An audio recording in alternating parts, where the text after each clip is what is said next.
My why has always been, well, it's a path to take care of, James as a single mom. It's a path to make sure that if my brothers and sisters need something, they can have it, right? It's a path because no one else is ever going to give me money, right? It's a path to make sure that my family, right, and Paul and everyone else are taken care of. And it's interesting now for me to be like, everybody else is damn fine. They're all good. Where is the next adventure for me you. that says, is it going to take each trait that you truly like about yourself and match those up? So you're like, oh, I don't love the job anymore. I love my role and who I am in the job.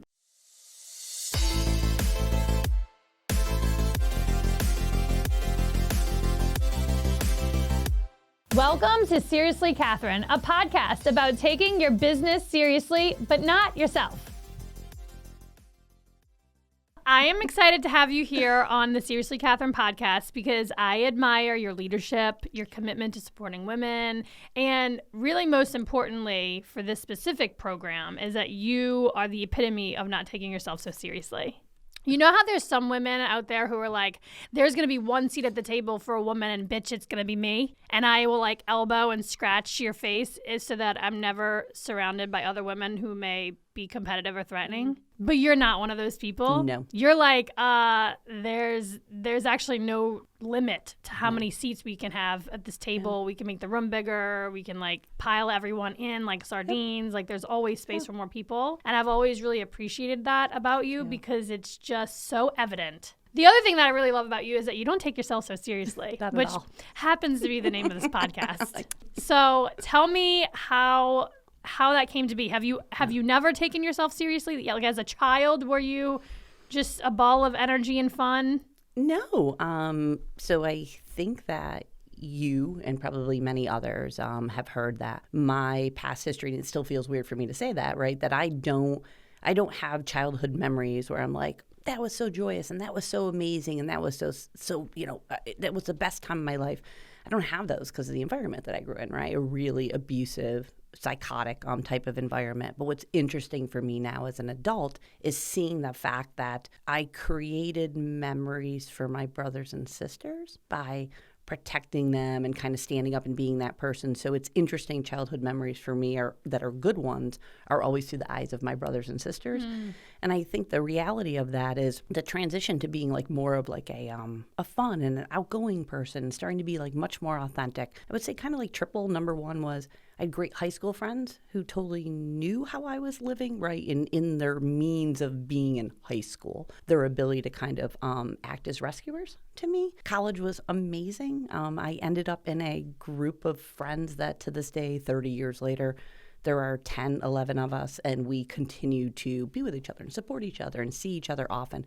And they're real as real gets. Like there is no fakery among that group. And then I would say the next one was a group of women that I worked with in the hospital system. The same thing, like incredibly intelligent and talented and competitive but not competitive against you. Yeah. And really facilitated by a leader who she was so exemplary that had this knack about her, really the first person in my lifetime who came up to me like a nurse on a floor and was like, hey, I think you'd be really good in my education department. And it shocked me to the core because I don't think anybody had ever seen that in me, like hadn't pulled the, I know you think you're going to do this for the rest of your life, but it's not true, right? And so it really, those very distinctive milestones in my life, those influence really of women in my life, those are the folks who are just like, be you. Like there's nothing not you that isn't good, regardless of mistakes you might make or things that happened to you when you were growing up or stupid crap you did.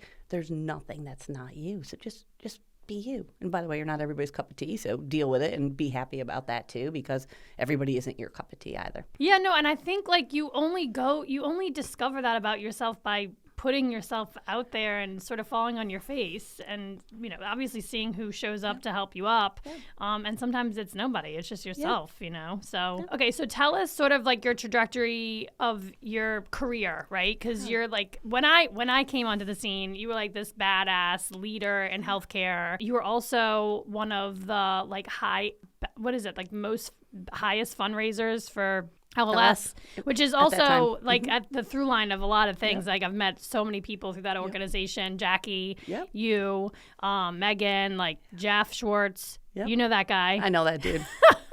But the organization, the people that I've met through that group has just been incredible. And I remember, I think it was a year after I ran, you came back as like a national candidate. Like a national candidate, because like what, you didn't torture yourself enough not running? Not enough. Running? I felt like round 2 would make it more simple. And my husband, Paul, absolutely did not agree with me, but he was like, hey, if you want to do this, like, I'm your person. I'll stand behind you, right? Because I think that ability of philanthropy to run through our lives, it does something professionally and personally for people. Yeah, well, and then once you get to a certain point in your career, it just makes sense to sort of leverage that network that you've built and all those relationships and connections to do good. It does. It does. And I would say when you had asked about really my trajectory, and so I'll talk about the trajectory in like the healthcare market, right? So ended up making a decision that I was going to go to school to be a nurse, and Lord only knows why. And I know this isn't like the right decision making, but I was I was a bartender at a bar, and the nursing school instructors would come in on their like Tuesday nights, right? They'd all gather. They were amazing. They were hysterical. They were so smart. And I was a bio major from Siena, and I wasn't using my degree anymore, right? Like bartending, I guess, mixing a cocktail sounds like it's research. Not really. And I just made this decision like, oh my God, like I'm going to grow up to be like my mom, because my mom's a nurse. And I swore I wanted to do it. And then I find myself like, I'm just like my mama, right? And this group of just amazing female leaders, and finding out, 2 of the nurses served in Vietnam, like realizing like I was being cared for and instructed by those people, right? I was a single mom with a little boy. I was in my anatomy and physiology class, and I brought my son in, and I will never forget the instructor just being like, it's okay. Like, you got to do what you got to do. Like, I have a daughter who's in a similar position. And you start to give that gratitude for like all these little things that probably set me on my path for success. So moved back to this area so James could be closer to his dad. Started working at Albany Memorial Hospital. I was with a group of friends, nursing friends last night that I grew up with. And we were talking about how much money we made. And one woman was like, I made about 85 cents an hour. And I was like, what? And she's like, no joke. And I was like, I made like $10.48. I mean, that's how far, right, we've come in this. Yeah. So became a nurse, came in as a float because I needed the role. Somebody thought I was smart enough to just go from like cardiology to orthopedics to surgery to oncology.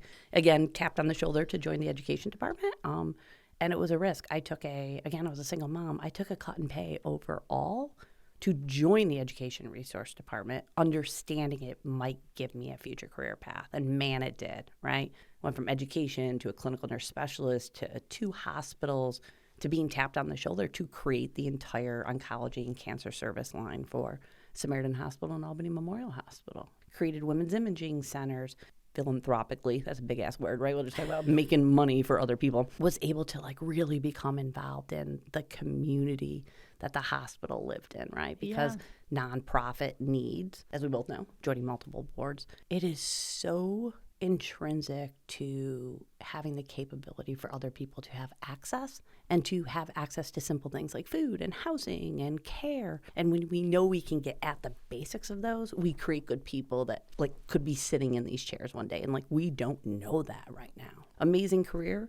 Decided I wanted to switch careers, went into pharmaceutical sales, basically. That was a show. It was amazing. Anyone who knows me knows I don't know why they gave me a job where I could drive places. Because I'm like, I'm like Michael Scott in The Office, like where it's like, turn left. And I turn left. I go into the pond because I'm like, I'm going to trust that lady in Watts, right? We're going to go this way. Worked there. I competed against NYOH in my prior life, and they recruited me. And man, what an amazing organization. The talent, the physicians, the care in the community. And they lied to me. They told me it would be a great job, and it was a great job except for the pesky pandemic. And, yes. The pandemic restructured very quickly my mantra, which is always do the right thing for the patient. And it restructured me to do the right thing for the employee. Because if by proxy, every employee feels cared for and valued just like we're supposed to be doing that for patients, then they will be that way for patients, right? And so what a weird... How many years did it take me to come to that, to get away from that mantra of do what's the right thing for the patient? Because actually I was asking people to sacrifice themselves and their own health and their own wellness on the back of someone else. Yeah, well, I mean, it's sort of like a through line to like yourself too. Like you got to take care of yourself so that you can take care of other people to the best of your ability. True. The whole oxygen mask thing is very, like, it's so funny we hear it over and over and Yeah, we over do. again. And then Yeah. we're like, forget it. I'm not going to do that. Meanwhile, Yeah. we're on the floor gasping as like leaders or facilitators or friends and forgetting that really simple mantra of, are you ever going to take care of yourself? And I would even push that. I talked about this at Business Summit. We can all talk about all these people that we fell in love with, right? So whether that is like true romantic love with a significant other, or that's falling in love with friends or ideas. And I'm pushing myself right now, like, how do I fall back in love with myself? Because I'm going to seriously say I never have been, but I'll pretend that I am, but I really don't. I know, but like, isn't this so fascinating to hear from like the most authentic person we know to say that she doesn't really give herself that romance? No for grace, yourself. no romance, no self-focus. It's been really interesting for me now in this time of like silence and transition into where my next role is, and really trying to sit back and say, wait, hold on a second. What's my why, right? And my why has always been, well, it's a path to take care of, James as a single mom. It's a path to make sure that if my brothers and sisters need something, they could have it, right? It's a path because no one else is ever going to give me money, right? It's a path to make sure that my family, right, and Paul and everyone else are taken care of. And it's interesting now for me to be like, everybody else is damn fine. They're like, all good. Where is the next adventure for me you. that says, is it going to take each trait that you truly like about yourself and match those up? So you're like, oh, I don't love the job anymore. I love my role and who I am in the job. It's going to be a mind mess for me, I think. Yeah. Oh my God. I'm so excited for you though. Like, so I'm trying to think of exactly how I found out you left NYOH, but it was sort of like a shock to me, because I just always thought like, wow, you're at the top of your game. Yep. You're in this role. You have so much impact and you have so much power, right? I mean, like, just call it what it is. Yep. You have like this opportunity to sort of like steer the course of the healthcare industry, walking away, and then now you're like, okay, well then now what? But like, it doesn't even necessarily have to be what's next. It could just be like what you're doing right now is just being with yourself. I think that you summarized right there is the challenge, right? So the challenge is that romance, right, with NYOH was deep, but it wasn't going to be forever. And I had said that when I joined, like the running joke was, she's only here 3 to 5 years. She's only here 3 to 5 years. When I hit that 5 years, and the organization's going to go through its own transition, right? They're moving from a management organization of U.S. Oncology to a management organization of One Oncology. And sometimes you have to look at your own leadership, right? My tenets are, I'm a strategic visionary. I'm a culture creator, right? I celebrate others. Really, where NYOH needs to go right now is they need to buckle down in like day-to-day grit of operations. Like the way somebody answers a phone or transfers a call. That is not my cup of tea. It's not me. They really need to have that strength there and move away a little bit more, I think, from the Sabrina Mosseau of, we're going to open a women's imaging center at Kira, right? We're going to grow a surgical service line. We're going to continue to subspecialize. We're going to get you through a pandemic. We're going to build a $55 million regional cancer center. Like, those are big ideas, and they're great, and they're amazing, and I led every single one of them.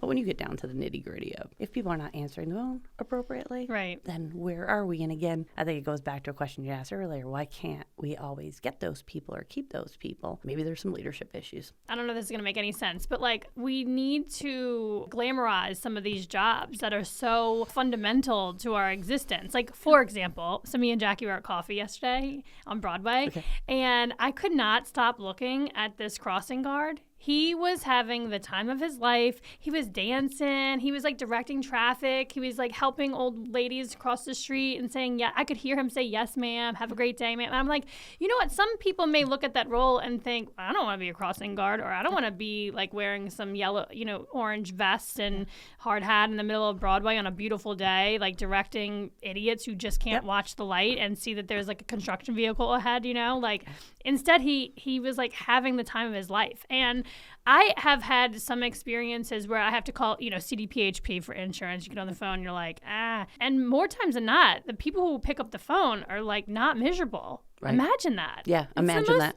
It's the most incredible thing, you Imagine know? that. And I think like how do we replicate that across the board? I might be the rebel in this one as well, though. So my rebel outlook on that is we've facilitated for a long time this incredible value in education. And believe me, I absolutely am pro-education, pro-college, pro-secondary, pro-certifications, the whole 9 yards. But I wonder if somehow like we've lost sight of that soft skill period, right? So when I always go back to hard skills, like, and it drives me nuts, you see job applications that are like, knows Microsoft Excel. For any job hunters out there, I ain't great in it.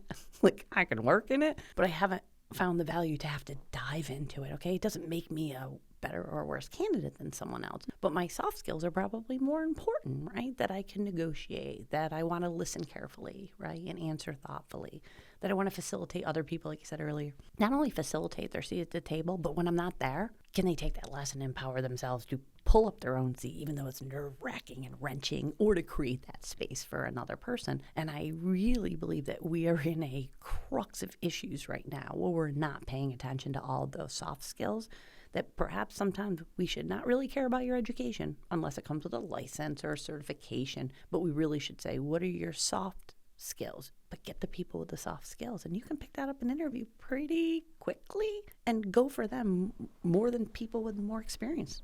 Yeah. Well, I mean, I think too, it's fun to go to lunch with people, like for interviews, because you can really get a very good sense of how they treat others, how Yes. how they treat the hired help or Yes. any of that stuff. And I don't know. I think these are things, maybe it's just my Southern hospitality. I was just brought up to be this way and friendly and Yes. charismatic. But yeah, Excel, I don't know how to do functions in Excel.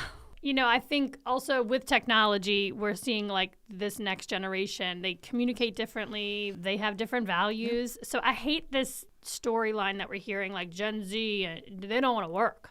And I just think that's such bullshit. They just don't want to work for you because you're an asshole. Nope. They don't want to work for you, and they're so over the stupid corporate language, right? So they're so over the language of, let's create a playbook. And they think playbook, and they're like, is that like a big piece of paper that looks like Moby Dick and Huck Finn combined, and I have to read through that, right? They're pointing out our lack sometimes, depending upon how we grew up, who influenced us, right? Our age sometimes.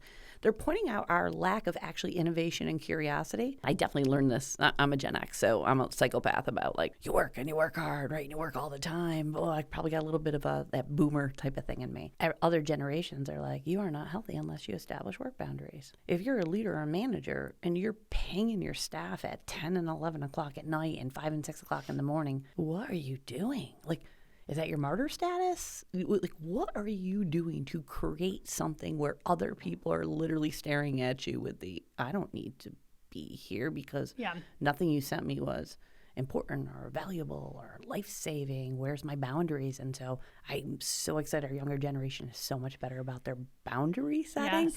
But the reaction they're getting is not great, right? They're getting the title of they're lazy or they're entitled or they don't want to do it when really they're saying there's a faster, better, easier way to do it. And guess what? When 4 o'clock comes, you're right. I'm leaving. Yeah, well, and I think, too, there's this conversation or dialogue around, like, everyone left the workforce during COVID. And so, they're going to come back. And I'm like, newsflash, they ain't come back. They're all doing other shit. They're working side hustles. They're, staying at home. They're choosing to stay at home. They're becoming entrepreneurs, So I think, like, until that corporate world sort of shifts, which I do think is possible, change is a-coming, but it's going to take a strategic approach of partnership, collaboration, meeting people at the table, right? I also think there's a wave of like, I'm just going to do my own thing. I'm going to start my own business. I'm never going to work for the man again because like, screw that guy. And he never had my back. And it's like, okay, well, that guy still got the power. He still got all the money.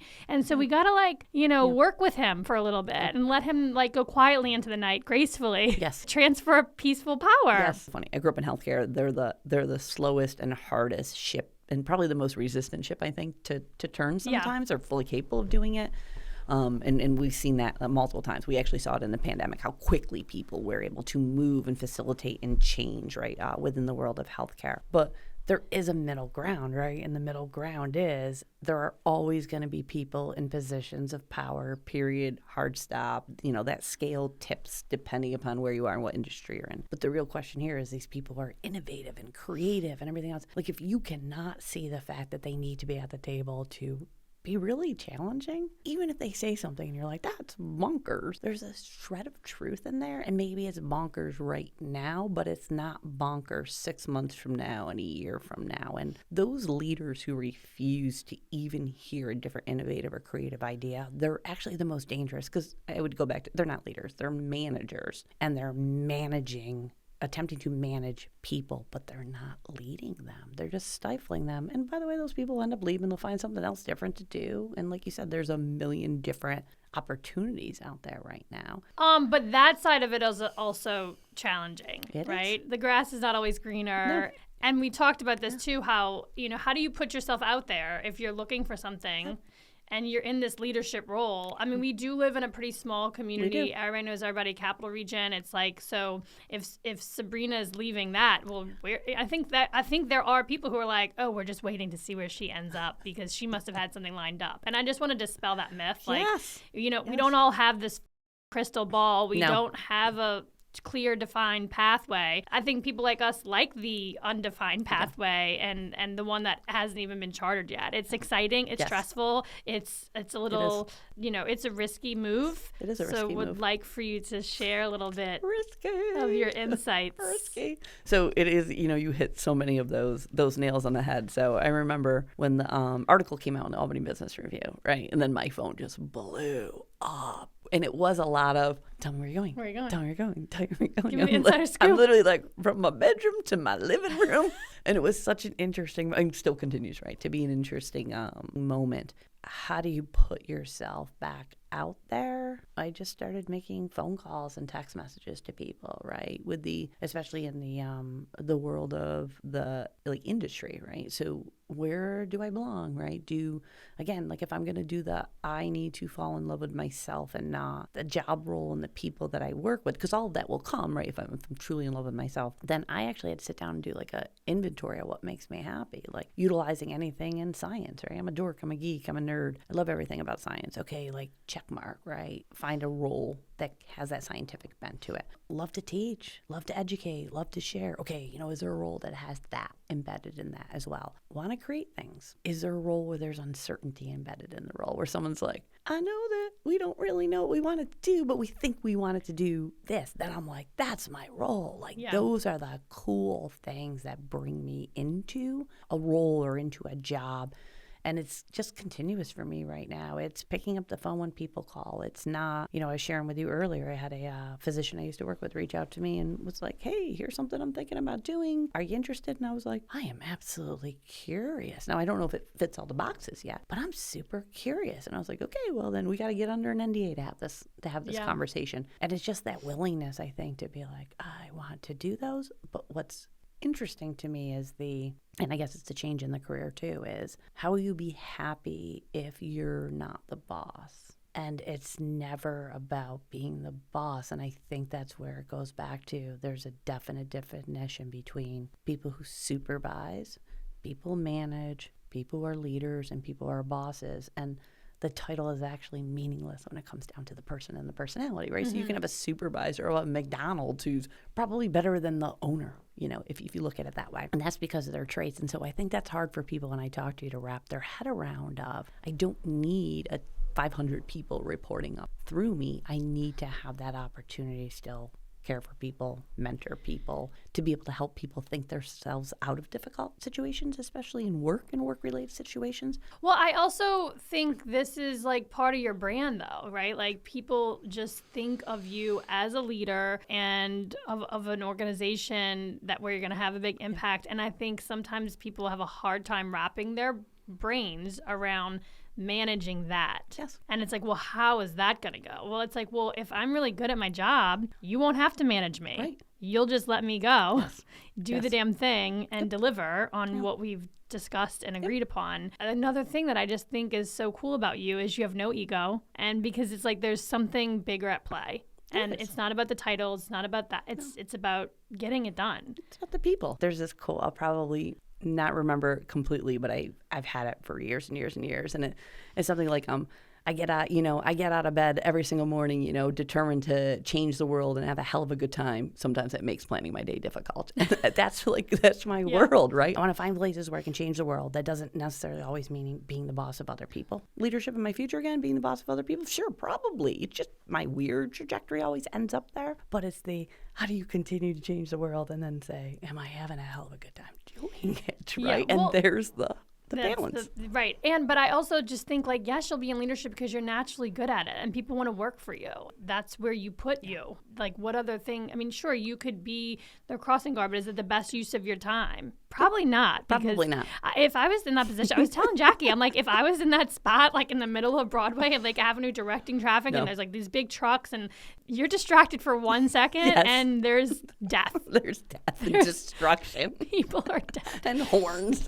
And horns. And produce falling out of the back of trucks. Seriously, I was just Broadway. No one recognizes. I mean, maybe everyone recognizes how hard this guy's working. I can't remember the exact first time that I ever met you, but I think you were wearing a superhero cape and maybe a mask. I was.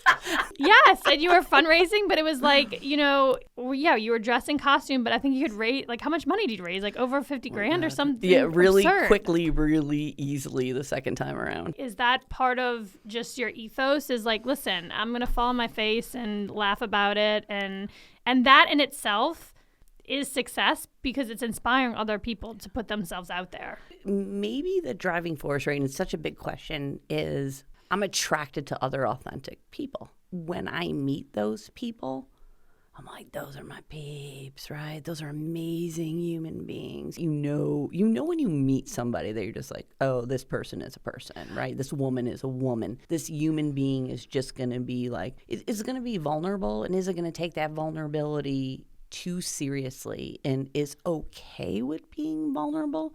And it goes back to maybe there's a realization I'm not everybody's cup of tea. Mm-hmm. There are people who don't think it's funny that I'm obsessed with dad jokes. I know that. I know that people give me stupid little side eye she's so boring, she's so stupid. I don't care because you're not my friend. Well, I also think though, you find those people who have those values and show up in the world that way when you fall on your face. Yes. You know what I'm saying? Agreed. What other opportunity do you have to attract those people to you except when you're, just, open mouth, insert foot, said something you shouldn't have said and embarrassed yourself. And it's those people who are oh my gosh, I naturally embarrass myself all the time too. We should be friends. Yes.